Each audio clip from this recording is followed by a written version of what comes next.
Now, let's see here. Ah, yes, here we are. The battle over the God's Eye.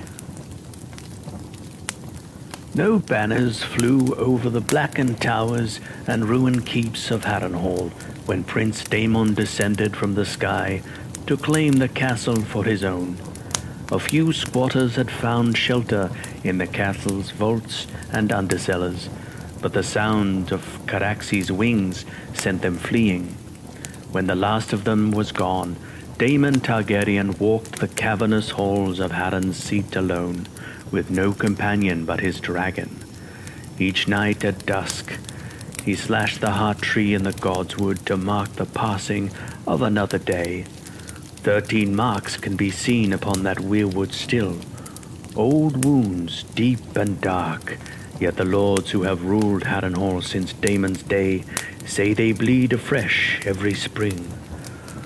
On the 14th day of the prince's vigil, a shadow swept over the castle, blacker than any passing cloud. All the birds in the godswood took to the air in fright, and a hot wind whipped the fallen leaves across the yard. Vhagar had come at last, and on her back rode the one-eyed prince Aemond Targaryen, clad in night-black armor chased with gold. He had not come alone. Elise Rivers flew with him, her long hair streaming black behind her, her belly swollen with child.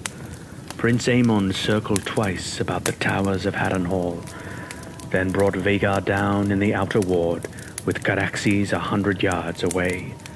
The dragons glared balefully at each other, and Caraxes spread his wings and hissed, flames dancing across his teeth. The prince helped his woman down from Vhagar's back, then turned to face his uncle. "Nuncle, I hear you have been seeking us."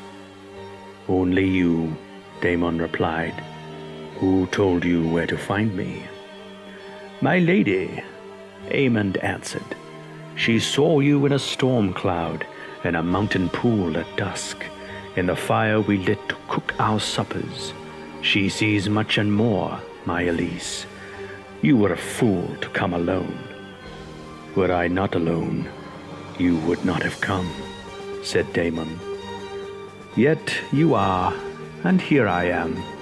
You have lived too long, Nuncle." "On that much we agree," Daemon replied.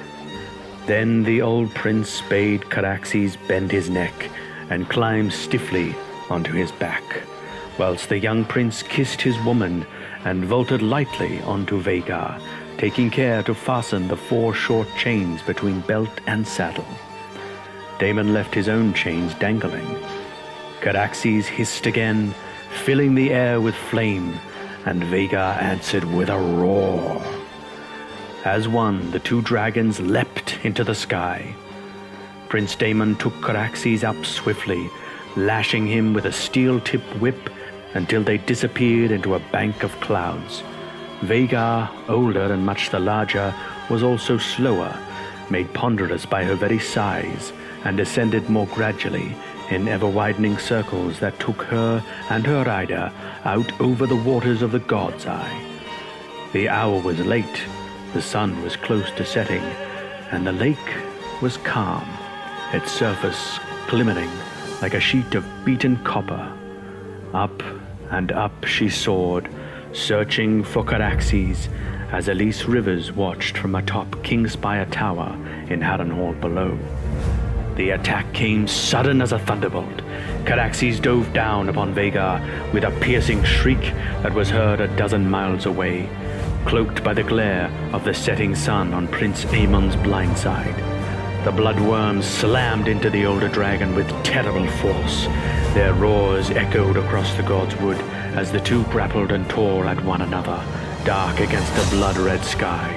So bright did their flames burn that fisher-folk below feared the clouds themselves had caught fire.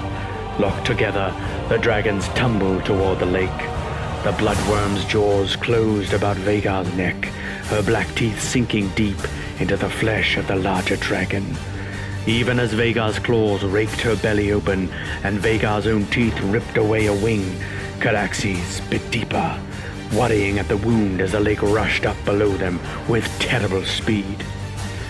And it was then, the tales tell us, that Prince Daemon Targaryen swung a leg over his saddle and leapt from one dragon to the other. In his hand was Dark Sister, the sword of Queen Visenya.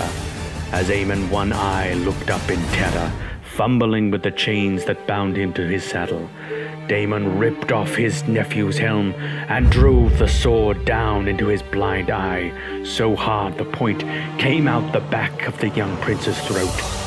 Half a heartbeat later, the dragon struck the lake, sending up a gout of water that was said to be as tall as Kingspire Tower. Neither man nor dragon could have survived such an impact, the fisherfolk who saw it said. Nor did they. Caraxes lived long enough to crawl back onto the land, gutted, with one wing torn from his body and the waters of the lake smoking about him. The bloodworm found the strength to drag himself onto the lakeshore, expiring beneath the walls of Harrenhal. Vhagar's carcass plunged to the lake floor, the hot blood from the gaping wound in her neck, bringing the water to a boil over her last resting place. When she was found some years later, after the end of the Dance of the Dragons, Prince Aemond's armored bones remained chained to her saddle, with Dark Sister thrust hilt deep through his eye socket. That Prince Daemon died as well, we cannot doubt. His remains were never found, but there are queer currents in that lake, and hungry fish as well. The singers tell us that the old prince survived the fall and afterward made his way back to the girl Nettles to spend the remainder of his days at her side. Such stories make for charming songs, but poor history. Even Mushroom gives the tale no credence, nor shall we. It was upon the 22nd day of the 5th moon of the year 130 AC when the dragons danced and died above the god's eye. Aemond Targaryen was 49 at his death. Prince Aemond had only turned 20. Vhagar, the greatest of the Targaryen dragons since the passing of Balerion the Black Dread, had counted 181 years upon the earth. Thus passed the last living creature from the days of Aegon's conquest, as dusk and darkness swallowed Black Harren's accursed seat. Yet so few were on hand to bear witness that it would be some time before word of Prince Aemond's last battle became widely known.